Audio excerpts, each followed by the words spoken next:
ഒന്ന് വേഗം ഇറങ്ങ്. നടുവേനായിട്ടല്ല മോനെ ഇറങ്ങാനാണ്ടേ. ഒരു കാര്യം ഞാൻ പറയാ, അടുത്ത പ്രാവശ്യം പോകുമ്പോ എന്നെ വിളിക്കണ്ടേ.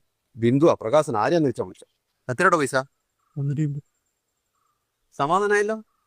ബസ്സിനൊന്നും വന്നാ പോരെ. എത്ര ബസ് വരുന്നുണ്ട്. വയസ്സാകുമ്പോൾ കുറച്ച് വേദനയെല്ലാം ഉണ്ടാവും. എന്തെങ്കിലും വരുന്നു തോന്നുമ്പോഴത്തേക്ക് അപ്പാട് ഡോക്ടറെ പോയിട്ട് കാണണം. കുറെ ചെക്കപ്പും ചെയ്യണം. എന്നാലും നിങ്ങൾക്കെല്ലാം സമാധാനമാവും. എന്റെ പൈസ ഒന്നുമില്ല അവിടുത്തെ.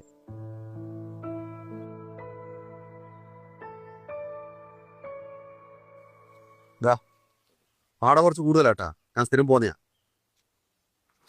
നിങ്ങളവിടെ വെച്ചാ എന്നാൽ നിങ്ങളെന്തൊരു മനുഷ്യനാണ്. നിങ്ങൾ അമ്മയോടല്ലേ ഇങ്ങനെ പറയാവോ? എത്ര വിഷമായിട്ടുണ്ടാവും അവർക്ക്.